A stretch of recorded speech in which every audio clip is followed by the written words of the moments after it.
you've decided to come off the pill, or at least come off the pill soon because you're ready to start trying for a baby. Yay!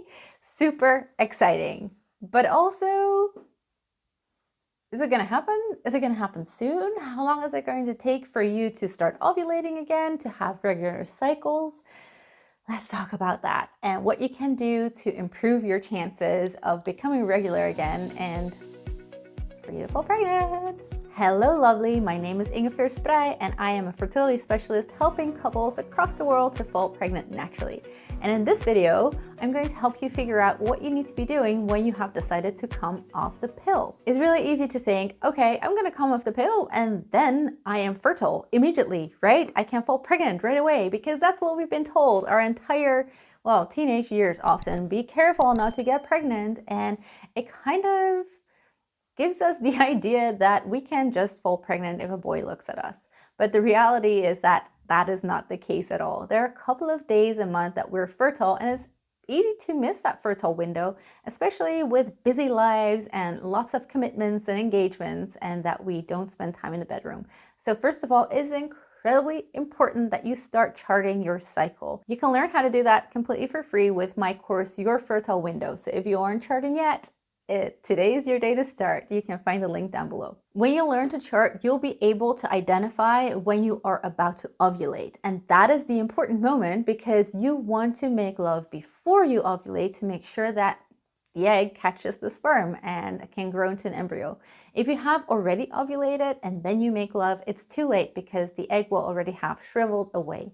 So you're going to need to learn your body signs telling you that you are about to ovulate. The two important things to identify that are cervical mucus, so that's vaginal discharge that you'll see, and ovulation test. But again, check out my free course and you'll know exactly how to do it. What you may notice is the first couple of months that you're not actually regular. You're not going to have a period every 28 days, and that makes it even more important that you're able to pinpoint when you are fertile and when to expect your period based on your charting skills, because if you're irregular, it's kind of difficult to predict what's happening, right? You cannot just go by your calendar and mark day 14 of your cycle and think, that's when I will ovulate, that's when we need to schedule lovemaking. If you search online, you'll probably find that it takes about 2 to 3 months for you to become regular again, and that you should give it that time.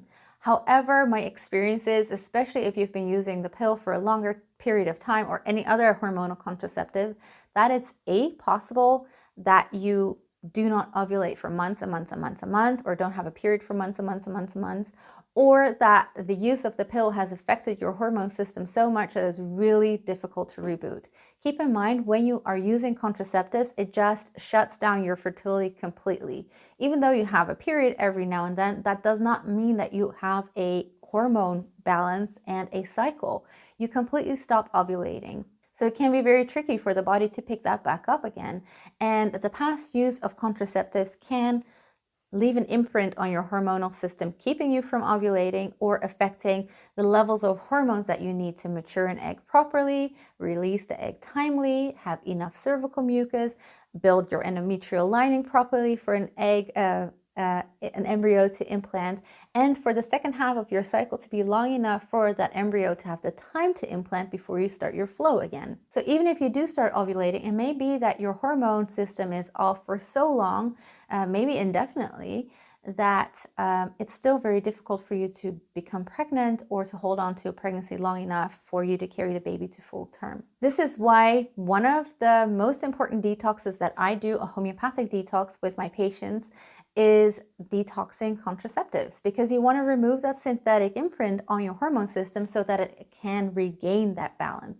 I've got a specific video on infertility after the pill. I'll make sure to link that in. There's also an article, but for now, suffice it to say that this is a possibility. You can learn how to detox the contraceptives on my program, Prep for Baby, which is open for enrollment right now. We're also detoxing plastics because plastics has a major impact on both male and female hormone balance because our body recognizes it as estrogen. So it floods our body with fake estrogen, which you can imagine then throws off the entire system, but also heavy metals, which also compromises our hormone system and our immune system and is often responsible for miscarriages or repeat miscarriages and poor quality eggs and sperm but also sperm count. So Prep for Baby is the program you're going to want to join. It's a 10-week program in which I'm walking you through the homeopathic detoxes to allow your hormone system and immune system to recover themselves and improve egg and sperm quality. But we're also talking diet. I'm walking you through the charting,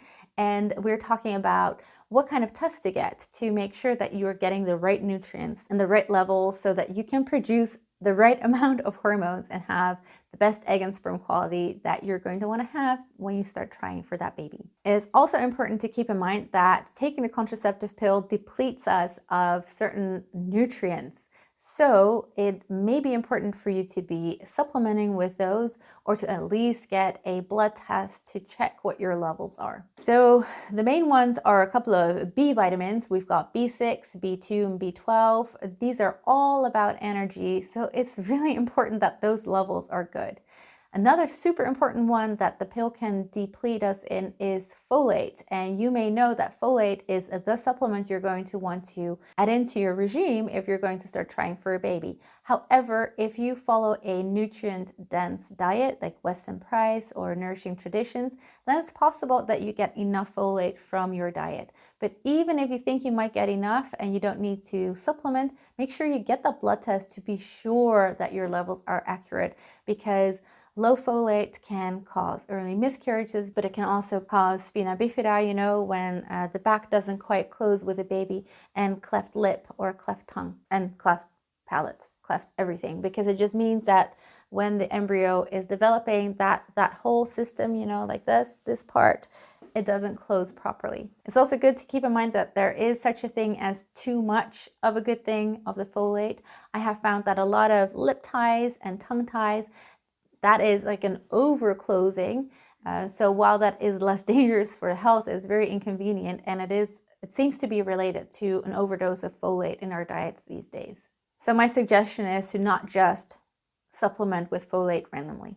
Also, magnesium can get low when we are on hormonal contraceptives for a while, and magnesium is important for relaxation and for our muscles to restore. So if you are getting really painful periods after stopping the pill, or you started the pill because you had painful periods, then supplementing with magnesium is probably a good idea. You can do Epsom salt baths, you can use magnesium oils, or you can use take it orally.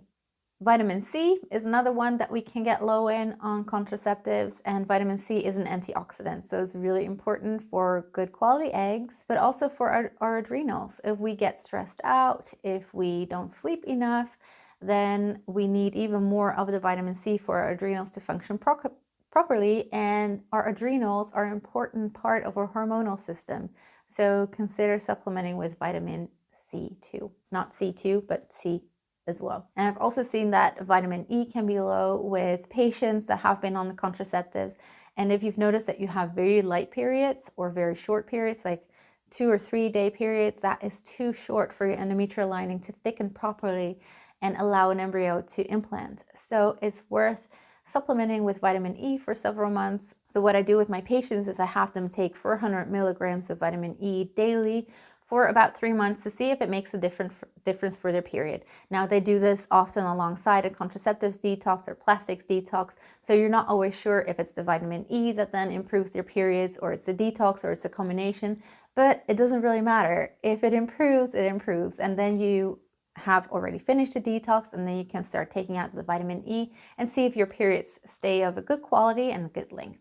With any kind of supplementation, please do this at your own discretion. Make sure to maybe contact somebody that is a professional in this area, and take responsibility for your own health. Because I don't know your case, so I don't know if these are the right amounts for you to be taking, but I do like to share what I do in my clinic so that you have an idea what to look for and what to research. I'd love for you to be joining Prep for Baby. I think it's the best thing that you can be doing when you're coming off the pill, or you're ready to start coming off the pill. You won't be just detoxing contraceptives and looking at diet and supplementation, but as said, also detoxing plastics and heavy metals, which these are the 3 essentials I see in my clinic for anyone that is about to start trying for a baby, or has already been trying for a while and it hasn't happened for them yet. And in the meantime, see you in the next video. Bye.